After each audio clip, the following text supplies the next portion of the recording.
What sort of hat would you have been wearing in the mid-19th century? It would depend on your social standing, your class, maybe what job you did, and of course which country you lived in. Welcome back to the channel. My name is Brian. I'm an English antique dealer living in Normandy in France. Okay, we're going to take a look at a couple of top hats today, starting with this one, which is French.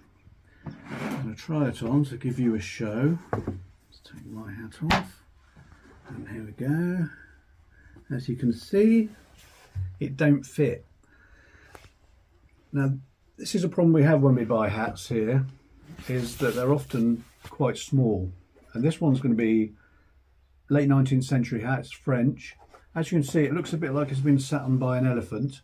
But we still buy these hats because we love collecting these, and of course we do sell them, and they're very popular.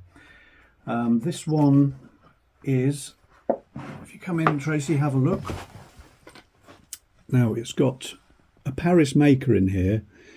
Now, I think down there it's Vildou, which is Vildou-les-Poles. I often talk about that for where the copper comes from, the copper making town of Vildou-les-Poles, not too far from here.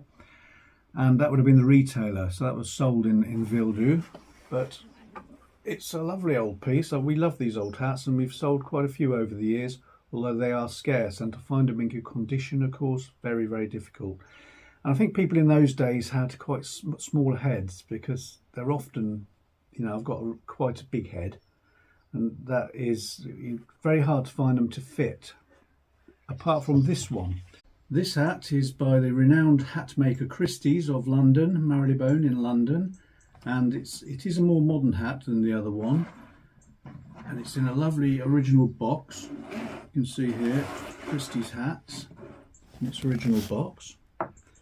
Now this one is completely polar opposite to the other one, in that when I try it on, look at that, it's huge. I've never seen such a big hat, because as I said, I've got quite a big head. I guess this was probably commissioned for someone. It's a massive hat. It's very, very good quality. Now this would have been used for probably Royal Ascot. It was probably made for someone for Royal Ascot, because in Royal Ascot they can wear black or grey, and grey is quite popular for Ascot, I believe. But look at that, it's in its original box. These hats should be kept in a box like this and kept always this way up. That's right, isn't it, Tracy? Yeah. This is in felt. Have a look inside. Christies of London. Lovely quality piece. Found this the other day. It's a great piece. And because it's so large, one of the troubles we have selling the hats, like I said before, is that most people these days have a larger head, and the old top hats tend to be a bit smaller, so they can be not practical for people. So getting a larger one, it's just a bit of advice if you're looking for antique hats. Anything bigger has a premium, you know, they really are sought after. So that's the two hats that we've picked up, very different. Now there's a story about where top hats came from. It's supposed to be in the late 18th century, I think 1797. There's a story of a chap called John Hetherington. He was supposed to be the first. He was a haberdasher in London. Apparently he made this hat. He walked out into the streets, and women were fainting, children were screaming, dogs were howling, and apparently it caused a riot, and he got himself arrested for wearing this strange new hat. Whether that story is true or not, I think it's debatable, but it's a good little story. But these hats have been around for a long, long time. They're very popular through the night, especially through the 19th century. This one here is probably late 19th century. It's in a silk plush. Now, the last factory making silk plush top hats closed in 1968, so you can't buy them anymore. In the mid-19th century, we had the stovepipe hat. If you know those pictures of Isambard Kingdom Brunel and his great big hat, it's like wearing a chimney stack on your head. Big tall hats, they were quite popular for a while. Tracy, anything to say? Well, I'm missing loads of facts, I'm sure. I'm sure you're going to butt in. yes, the height of the crown did go up and down with fashion. Obviously, like most things do, they change. But the basic style of the hat stayed the same. It's been very popular for over 100 years, and it's one of those hats that everybody knows what they look like. You know, there's other hats, Ombergs, Federers, but most people probably couldn't put the name to the hat. But with this, everybody knows what a top hat looks like. And they have changed. I mean, we've had the click-clacks, the opera hats. Oh, yeah, the opera hats. They came out in about 1840, French invention. Yay! When you used to go to the opera, which my family, my descendants would have done, of course, Tracy. No, they'd have been sweeping out the aisles afterwards. Not a riff-raff like you're lot in. But I'd have been there at the opera, my descendants. Yeah, selling ice cream. And when we took our top hats in, where could you put them? So the French, this guy, he invented Antoine Gibout. He invented the hat. They call them in France a click-clack. And it's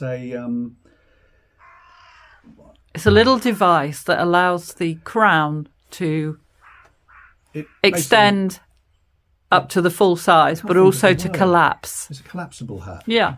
And it's we've had a couple, we've sold a couple. We've had quite a few. And they collapse down, so you can stick them under your chair when my family would be at the opera. Selling ice cream. Yeah. You put them under your seat, so for easy storage, and they're very popular. In France, they call them a click-clack, which is based on the name of the noise it makes. When it pops up. Click, click-clack, whatever. And, they were very popular, and we have had a couple, haven't we? We've had loads of them. Very them. Bizarre, because you feel when you crunch it, it's going to go wrong, but they're amazing mechanism. Superbly made, yeah. And then you just clunk, and it pops out. When we get one next, which we probably come across at some point, we'll show you that in motion. But they were the click-clack opera hats. What else can we say about top hats? I mean, they're used more for formal occasions now, for weddings and things, obviously. I don't see many people walking around the streets. Steampunks do. Yeah, steampunks love them. That's why this one, although it's a little bit, It's sort of like Fagin's old hat, this one. Yeah, or, yeah. But they were very popular.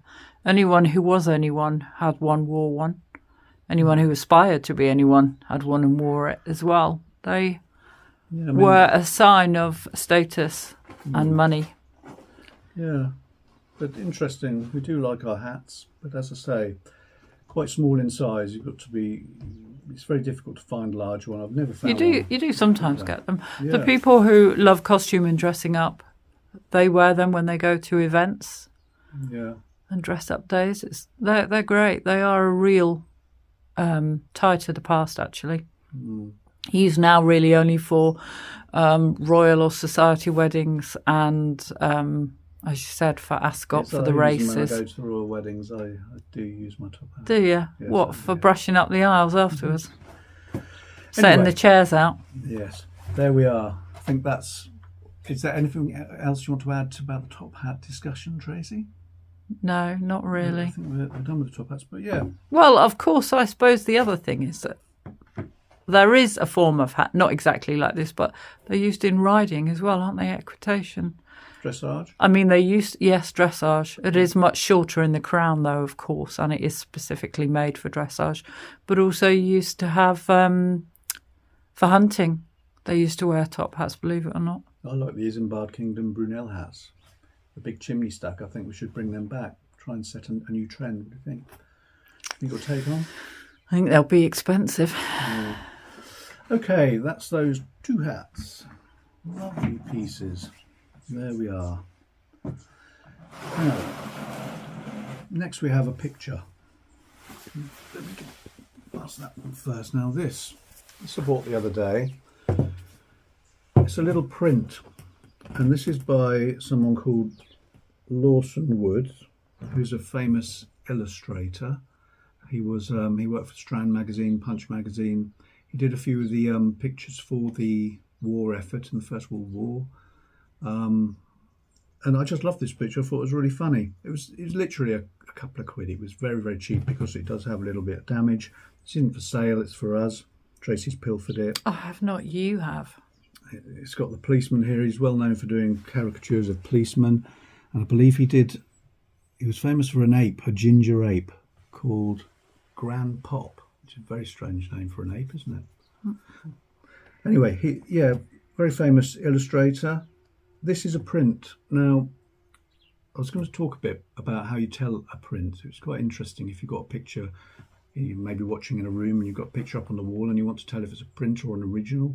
A watercolour. The best way to tell, really, is to get an eyeglass on it, look very, very closely, and we're going to just put... It's a fly tray, I think. It's a wobby. It's a wobby. It's a wasp. We're going to just link in a little bit to show you the dots. When you've got a print, you get these very, very fine uniform dots across the surface. Hard to see from this distance. You need to get right up with your magnifier and have a look. That's probably the best way of telling a print from an original watercolour or oil painting. With oil paintings, another way of telling is very gently rubbing your fingers across the surface. You feel a bit of texture on. Yes, but that can be replicated. You can in prints, yeah. I mean, but the textured surface of an oil painting can be replicated. Yeah. There are other sort of. So that's not necessarily. You have to be careful. 100%. The best way is under a magnifier to see the dots, the uniform dots, to show you it's a print. But I just bought this because it was. It's just a jolly little picture. We'll get that little frame on that and I'll stick that on the office wall or in Tracy's room. Yeah, nice little print by Lawson Woods. Okay, while we're talking about prints, here we have a Tollwear tray. I do love these trays. I've had a few. They are, again, scarce and very hard to find in good condition.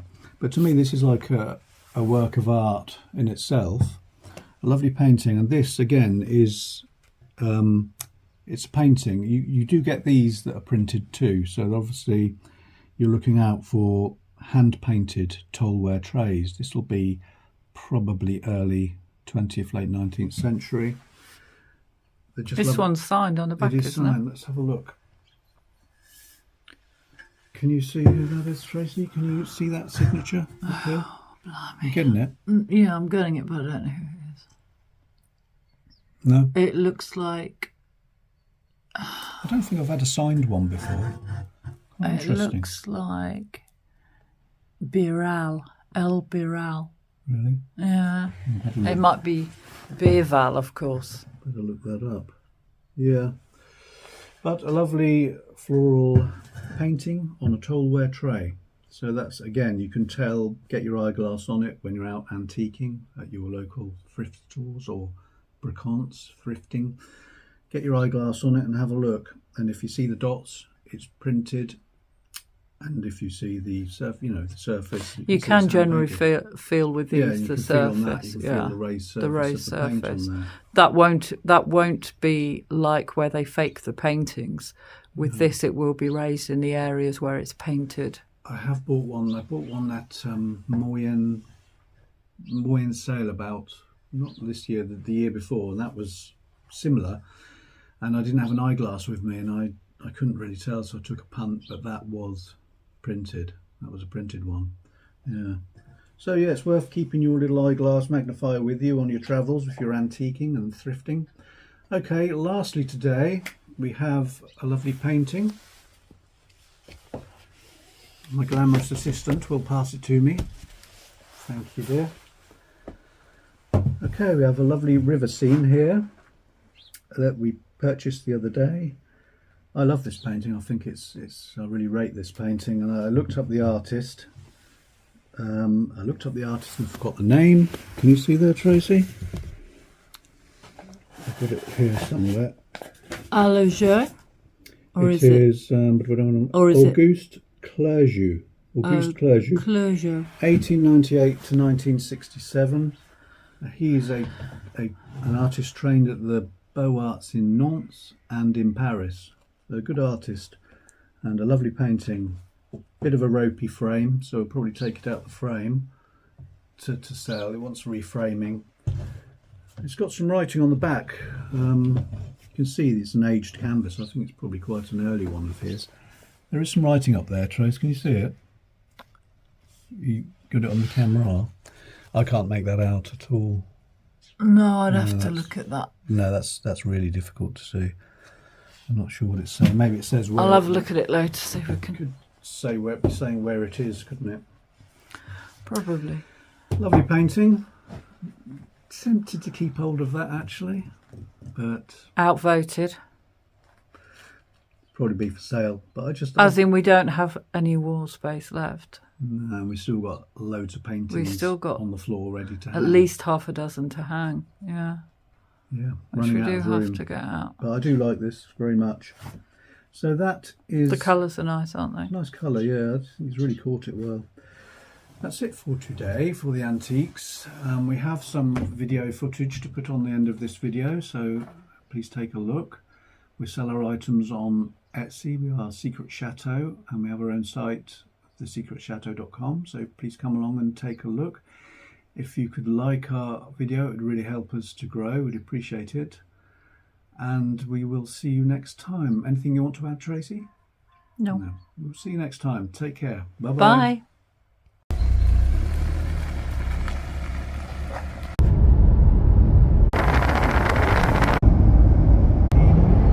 Always nerve-wracking driving in the cities. Yeah, but at least it's well signposted. So far, As long as you know where you're going. coming into the centre of Caen. Come on, come on, come on. Don't they know that we've got to get to lunch? All the tables are gone. And they probably will have gone already.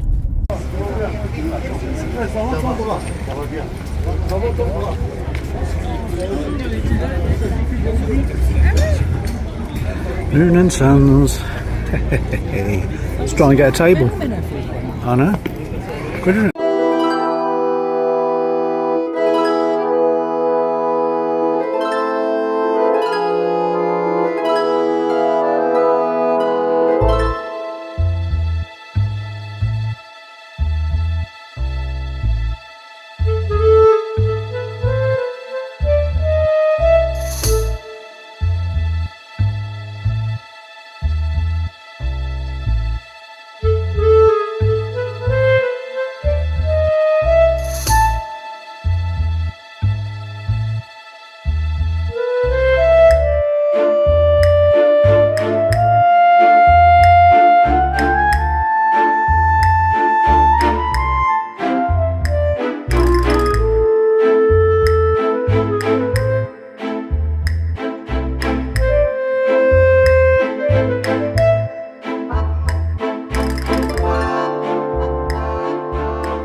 I find this painting rather threatening.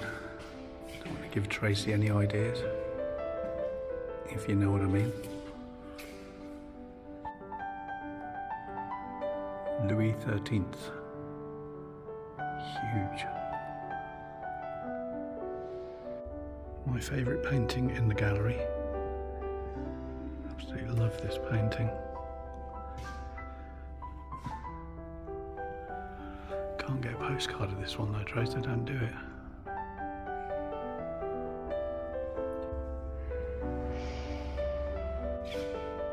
Look at the colours in that. What date have they got this as, Trace? 16th century, I think. Love it. 1464. Incredible. If any of you know Les Dawson, we're going to look at the Les Dawson painting.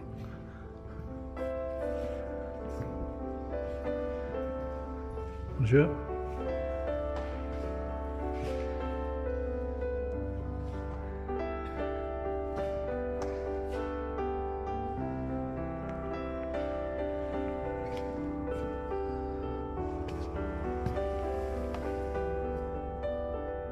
Doesn't say Les Dawson on there. 1570. 1570. It's Les Dawson's dog. cute. It is 1570, I think. Country? Well, that's Dutch. Yeah.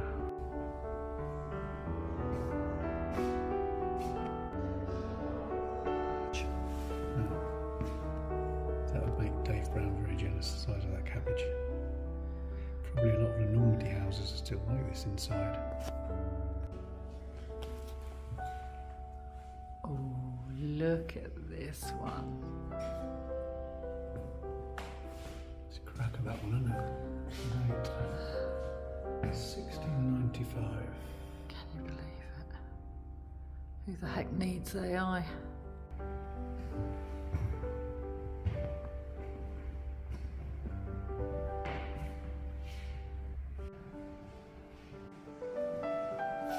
Hey. Love the dogs.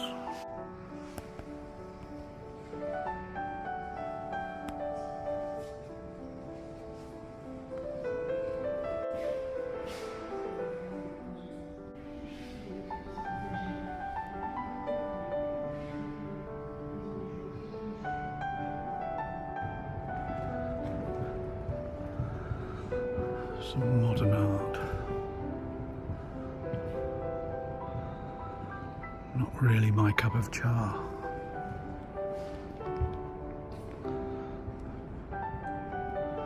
Let's go up see the Baudins.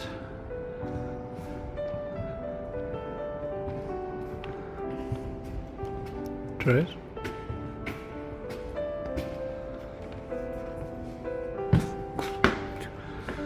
Step. Watch the step.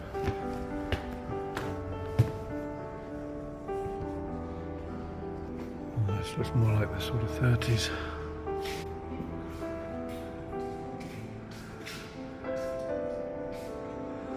I do like 20s, 30s portraits. Some naked ladies.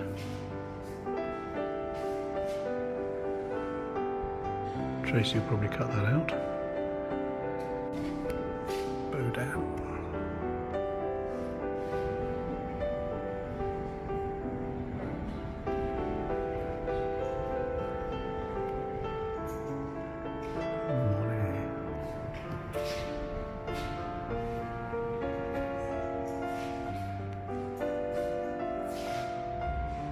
Yeah, I'm not mad on the Monets really.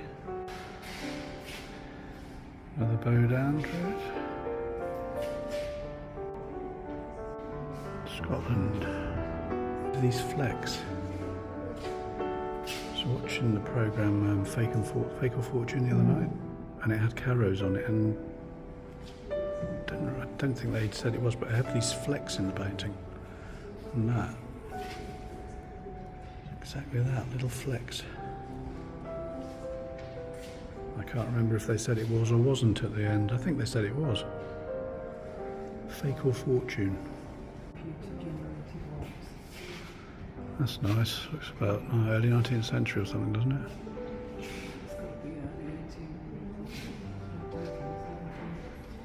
Oh, look, here's Darcy. Oh, Darcy's here. It's very Elizabeth Bennet, isn't it? Look at that one. That is Yeah. a photo. Not sure what's going on there. Early acupuncture.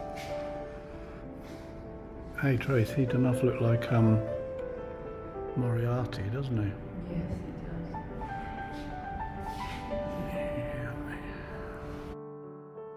After a fabulous meal at our favourite restaurant, Moon & Sons, we spent a lazy Sunday afternoon wandering around the Musee de Beaux Arts in Caen. The museum, along with a church and the Musée de Normandy, is housed within the walls of William the Conqueror's castle, built around 1060.